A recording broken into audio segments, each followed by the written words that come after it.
시청자 여러분 안녕하십니까. 지금부터 전학현의 안보정론을 시작하겠습니다. 자, 이번 시간에는요, 우선 맨 먼저요, 지금 방금 속보로 떴는데요, 검찰에서 결국은 칼을 또 뺐습니다.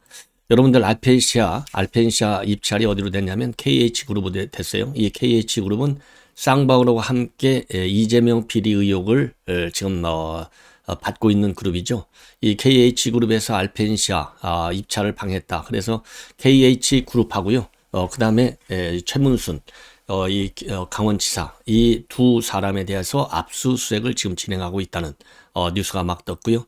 그 다음에는 이 서영교 의원이 이 분향소, 이태원 분향소에서 이 파이팅을 외쳐가지고요, 지금 많은 논란이 야기가 되고 있는데, 이 관련 뉴스도 전해드리도록 하겠고, 그 다음에 신현영이가 이 명지병원의 DMAT를 이용했는데요. 이 명지병원 측에서도 당시 상황 관련 보고서를 보면은요, 한 일이 전혀 없다. 그래서 이 닥터카 팀은 신현영이라든가 그 남편하고는 협업한 적이 없다라고 하는 입장문을 냈습니다. 이러는 가운데요, 박영선 전 장관하고 이상민 의원이 이재명이를 직격하고 나섰어요.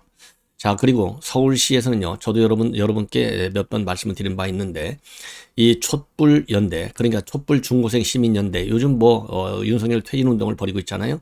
여기에 지급한 보조금을 환수하기로 결정했고, 등록을 취소하기로 했다고 합니다. 이제 오세훈 시장이 정신을 좀 차리고 있는 것 같아요. 자, 그리고요, 상당히 이거는 아주 중요한 뉴스인데, 조선일보 단독 보도를 보면요, 우리가 이 중동에서요, 그린 수소하고 담수화 사업을 통해서 17조 원 상당의 어마어마한 이 대중동 진출 프로젝트가 성공을 거두고 있다. 이런 지금 보도가 나오고 있습니다. 자, 그래서 이러한 내용을 중점적으로 여러분께 설명을 해 드리도록 하겠습니다. 맨 먼저요, 지금 이제 서영교 의원이 지난 26일 바로니까 어제네요. 어제 분향소를 찾아가지고 파이팅을 외쳤어요. 이거를 파이낸스 투데이가 대대적으로 보도했고, 유튜브 방송을 통해서도 보도를 했습니다.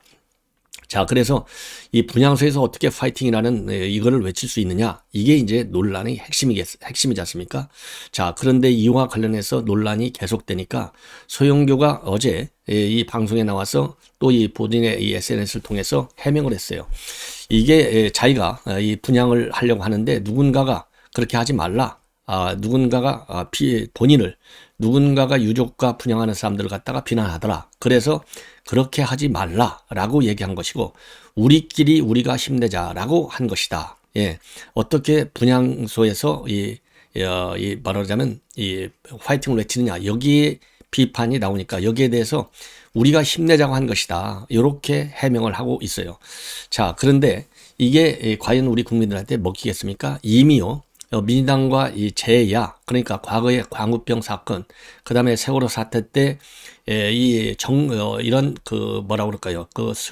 아픔을 정쟁적으로 이용했던 이 좌파 단체들이 모두 참여해가지고 거의 8, 90개 된다는 거 아니에요. 시민대책회의까지 구성을 했고, 그리고 이들 단체는 이태원 참사를 핑계로 해서 매주 말 정치 집회를 하고 있어요. 자, 이러한 전반적인 재야의 분위기를 보면 여기서 파이팅, 이 얘기는 우리가 힘내자고 한 것이 뭡니까? 이게 결국 싸우자는 거 아니겠어요? 지지 말고. 예, 그래서 이거는 이 파이팅 한 것이 누구를 대상으로 했든지 간에 이 정쟁화, 정치화, 이 의도를 담고 있다. 저는 그렇게 봅니다. 그런 측면에서 상당히 심각하고, 자, 그러다 보니까 이 전혁 의원 같은 경우에도 이거는 도저히 뭐라 그럴까요? 용납할 수 없는 잘못된 것이다 라고 비판하고 있고요. 그리고 또 이 김기현 의원도 마찬가지입니다. 예, 김기현 의원도 이 윤리위에 회부해야 된다. 아주 강경하게 다뤄야 된다고 하는 점을 지금 강조를 하고 있어요. 자, 그래서 이런 대표적인 이 김기현 의원과 이제 전혁 의원의 이런 비판문도 많이 나왔고요. 자, 그러다 보니까 이제 상당히 코너에 몰렸는데, 제가 보기에는요, 이 서영교, 그 다음에 신현영 이런 사람들 다 싹 윤리 이 심의를 빨리 앞당겨야 될 것 아니냐, 이런 생각이 들어요. 그리고요, 이 서영교는요, 이 관련해서 이 본인이 이제 분양을 하고 있는데, 분양하는데 한 여성분이 영교야 하고 해서 다가가니까 구경하러 왔어 라고 하면서 악성 XXXXX 등 입에 담지 못할 욕설을 하더라. 그래서 그 사람이 지금 누구인지 확인하고 있고, 그러면서 악의적으로 막말을 한 사람, 그리고 이제 관련 기사와 유튜브가 확산되고 있는데, 이거는 악의적으로 재생산된 가짜 뉴스다. 향후 법적 조치를 취할 예정이고, 반말과 욕설을 한 여성분 또한 모욕죄로 법적 조치하겠다. 이렇게 지금 입장을 밝혔는데요. 이거는 아니죠. 예. 하여튼 뭐 이제 서영교가 어차피 이 가서는 안 될 길로 들어선 게 아니겠습니까? 그래서 어디까지 가는지 이재명이하고 닮은 꼴로 가는 게 아닌가, 이런 생각이 듭니다. 자, 그래서요. 이제 윤리위에 회부해야 된다. 이 김기현 의원이 그랬는데요. 이제 문제는 윤리위 회부한다 말만 하지 말고요. 바로바로 조치를 좀 취하는 것이 필요하지 않을까. 왜냐하면은요. 소영교도 벌써 이 모욕죄로 고발하겠다는 거 아니겠습니까? 자, 그래서 이 참사를 갖다가 정쟁으로 이용하려고 하는 민주당과 그다음에 이 관련 인사들 강력한 대응이 필요한 시점이다라고 보여지고요. 그다음에 여러 차례 DMAT와 관련해서 신영희가 논란을 많이 야기하고 있는데요. 지금 명지병원 측에서, 명지병원의 구조팀에서 밝힌 바에 의하면은요, 이게 이제 그동안에도 15분 동안 무리를 두어서 갔는데 할 일이 없어갖고, 왜 30분이나 늦게 도착했으니까 할 일이 없잖아요. 할 일이 없어갖고 계속 이 논란만 이야기하다가 돌아온 사람이 바로 신현영이에요. 자, 그런데 이제 명지병원 구조팀에서도 밝혔습니다. 신현영이나 남편과 협업한 적이 없다. 이렇게 분명하게 밝혔고요. 그리고 당시 상황 관련 보고서만 보더라도 명지병원 측에서는요, 재난의료지원팀은 자체적으로 현장 활동을 했고 신의원 일행과 같이 협업한 내용은 없다. 자체 활동만 했다는 겁니다. 그리고요, 사고 직후에 명지병원의 구조팀이 직접 작성한 활동 보고서를 보더라도 이 팀원 명단에는 신현영 이름이 없어요. 그 단순하게 물품 지원, 의료 지원 대기, 먼저 조작한 DMAT 팀이 처치 완료, 요런 얘기만 나옵니다. 자, 그래서 이 신현영이가 말이죠, 이 의료 지원 팀에 가서 뭔가 한 것처럼 이 가짜 뉴스를 만들려다가 이게 이제 걸려들은 것이고, 가짜 뉴스를 끝까지 만들려다 보니까 이제 너무나 여론의 압박과 비판에 직면하게 되니까 KBS 같은 경우에는요, 제가 했다가 저희 팀으로 또 이 보도 내용을 바꾸기까지 했어요. 야, 그러니까 이게 신현영이가요, 참 어마어마한 일을 벌인 거나 마찬가지예요. 일을 저지른 거. 자, 그래서 신현영이의 이 반성문, 그 이후로는 이제 일체 말을 안 하고 있는데, 한번 이 최종적으로 윤리의 제소가 이미 이제 우리 국민의힘에서 됐거든요. 그때 이제 어떤 해명을 내놓는지 한번 지켜볼 일이고, 이 정도에서 이제 신현영 건은 뉴스 우선순위에서 뒤로 밀려나는 것이 아닌가 생각이 듭니다. 자, 이번에는요, 이 박영선 전 장관이 세계일보 인터뷰를 통해서 몇 가지 입장을 밝혔는데, 한마디로 우선 이재명 이가 이끄는 현 지도부 무능하다 이겁니다. 전략적 실패를 계속하고 있다, 이렇게 주장하고, 그리고 지금 민주당 의원들은 정치인이 아니다, 이건 꼭두각시다, 이렇게 얘기하고 있고요.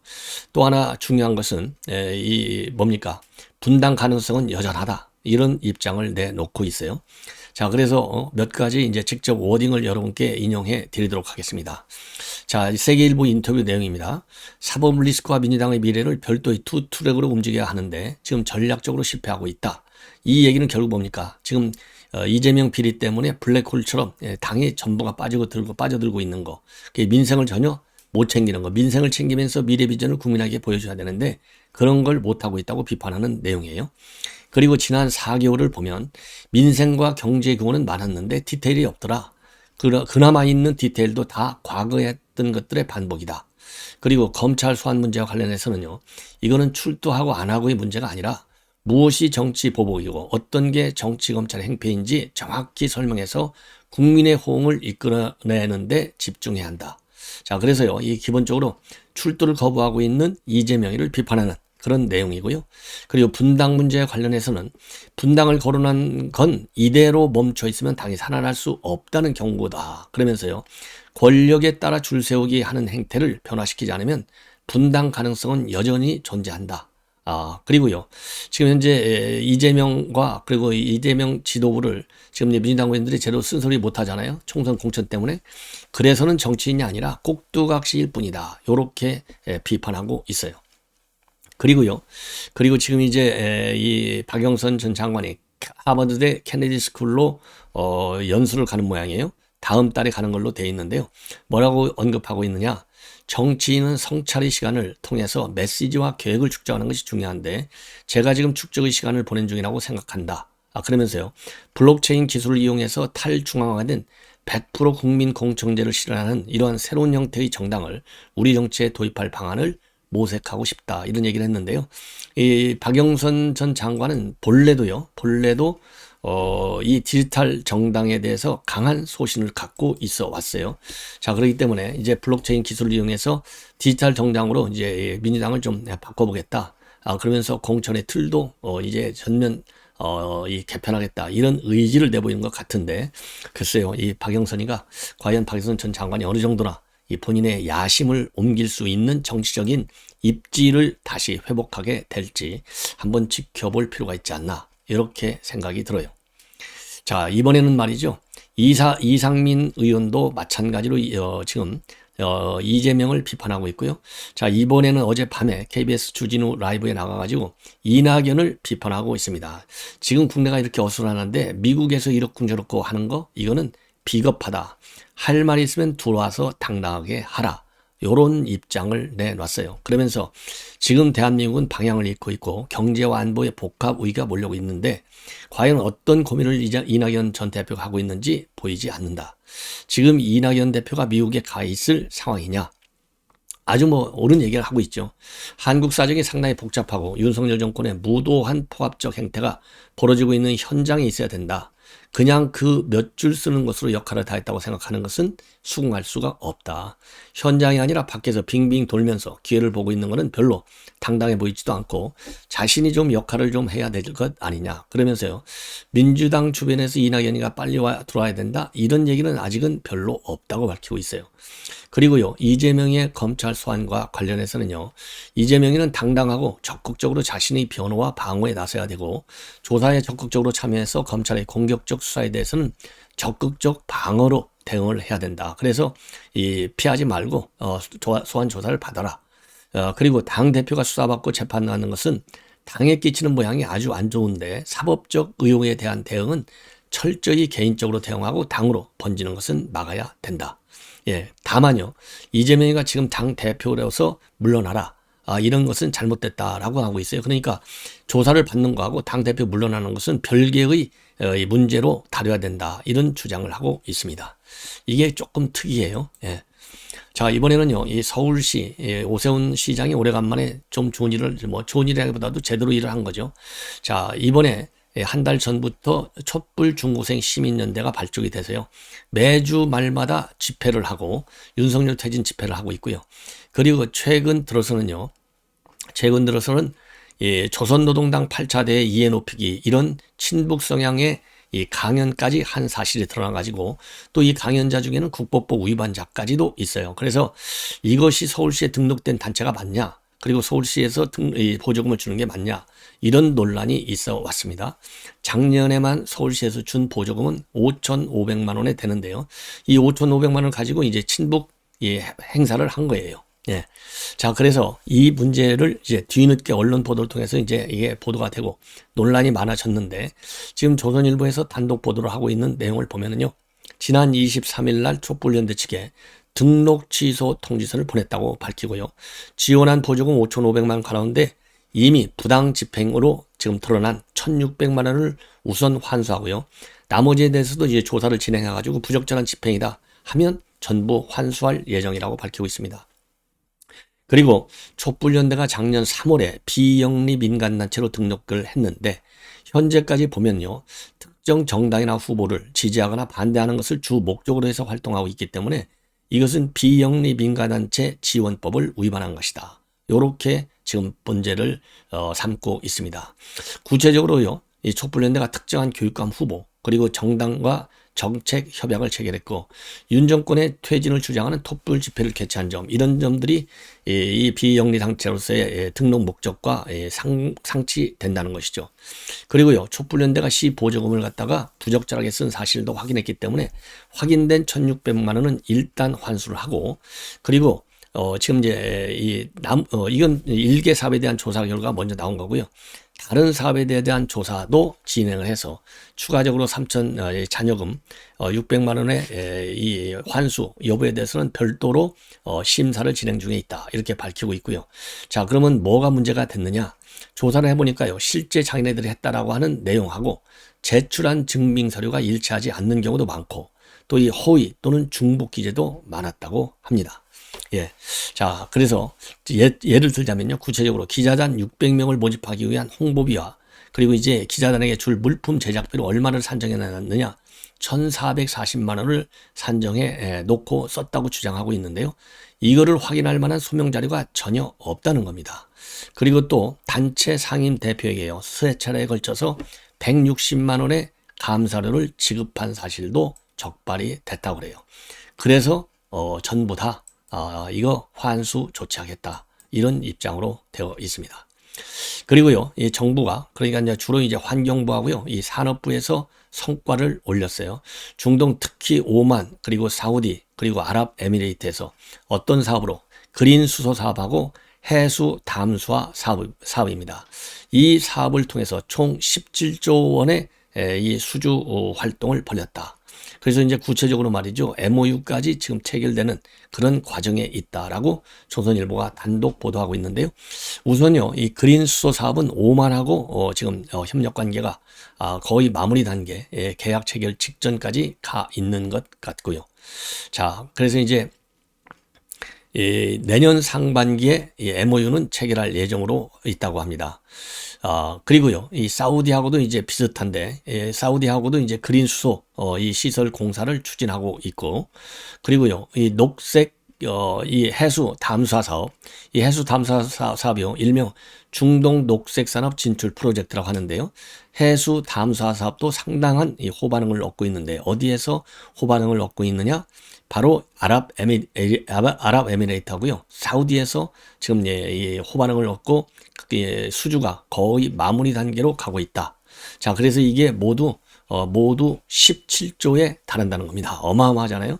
그래서 이러한 성과는요, 윤석열 대통령이 그동안에 수출이 우리 경제의 동력이다, 그리고 환경부도 환경산업부가 돼야 한다, 요렇게 얘기를 쭉 했지 않습니까? 그래서 결국은 우리 녹색 사업이 이제는 윤석열 정부 들어와서 상당한 성과를 거두고 있는 단적인 증거가 아니냐, 요렇게 아주 상당한 성과를 올리고 있는 이런 전략적 의미, 우리가 높이 평가해야 될 것 같고요.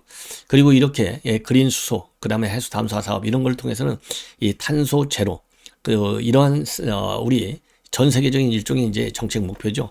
이런 정책 목표를 달성하는데도 굉장히 중요한 프로젝트 역할을 한다, 이런 점에서도 의미가 있다는 평가를 받고 있습니다. 자, 이번에는 이제 여야 실세들, 뭐 항상 예산이 나오면은 실세들이 예산 얼마나 많이 챙겼냐, 이런 얘기가 나오잖아요. 이번도 예외가 아니다. 그래서요, 장제원 의원의 경우에는 1,629억, 예. 그 다음에 박수영 의원의 경우에는 760억, 배현진은 1,061억, 유상범은 847억, 성일종은 4,976억, 뭐 어마어마해요. 그리고 배현진은 석촌하고 가락일동 경찰지구대 신설에 116억 원, 그 다음에 석촌 생활권 책박물관 내 복합 문화체육시설 건립에 236억 원을 증액 배정받았다고 합니다. 예. 그리고 이제 배 의원은요, 예결 위해서 예산의 증액과 감액을 책임지는 예산 소위 위원으로 참여한 바 있다고 합니다. 그러니까 당연히 이 정도는 뭐 좀 챙겼겠죠. 예. 자, 이번에는요, 이 안철수 의원이 사실상 이건 뭐 폭탄 발언이라고 보여지는데요. 다음 자기는 총선 권유천에서 100% 국민 경선제로 하겠다, 이런 거에 대해서 상당히 긍정적인 이러한 입장을 밝혔습니다. 왜냐하면요, 지금까지 이 제일 큰 피해가 바로 뭐냐, 이 전당대회에 여러 번 나온 사람들이 자꾸 당 대표가 되니까 신세진 사람들이 많아갖고 이 경쟁력 있는 사람들을 컷오프 시키고 대신에 이 사천을 한다 이거예요. 그래서 이 공정한 공청이 이루어지지 않는다는 거죠. 그래서 대안으로 100% 오픈 프라이머리를 긍정적으로 생각하고 있다. 이렇게 밝혔어요. 자, 그래서 이거는 이제 본인의 공천권을 내려놓겠다는 게 아니냐. 이런 평가를 받고 있고요. 그리고 김장연대와 대해서는 바람직하지 않다. 예, 그래서 각 후보는 총선 승리 전략, 당 개혁 방안 이런 비전을 말씀하는 게 우선이어야 되는데 이거 김장연대 바람직하지 않다. 그리고요. 나경원과의 연대 가능성에 대해서도 말씀을 달아본 적도 없고 나경원 전 의원이 이미 연대는 없다고 선을 그은 거 아니냐. 그래서 여기에 대해서도 뭐라 그럴까요? 가능성을 별로 크게 보지 않고 있는 점이 특이로운 점이 아닌가 이렇게 생각이 듭니다. 자, 이렇게 해서 말이죠. 이 중요한 뉴스들 여러분들께서 꼭 아셔야 될 뉴스들을 중점적으로 보도해 드렸습니다. 자, 그래서 이제 오늘부터 압수수색에 들어간 알펜시아 이 입찰 방해 문제, 요것이 이제 언론에서 또 보도가 상당히 이제 크게 나올 것 같아요. 자, 그래서 이제 앞으로는요, 이 알펜시아 입찰 방해 문제에 관해서도 이 보도를 많이 해드리도록 하겠는데요. 지금 이제 KH그룹 관계사 사무실하고요, 관계자 주거지, 최문순 주거지하고 강원도 개발공사 20곳의 입찰 관련 자료를 확보하고 있다고 합니다.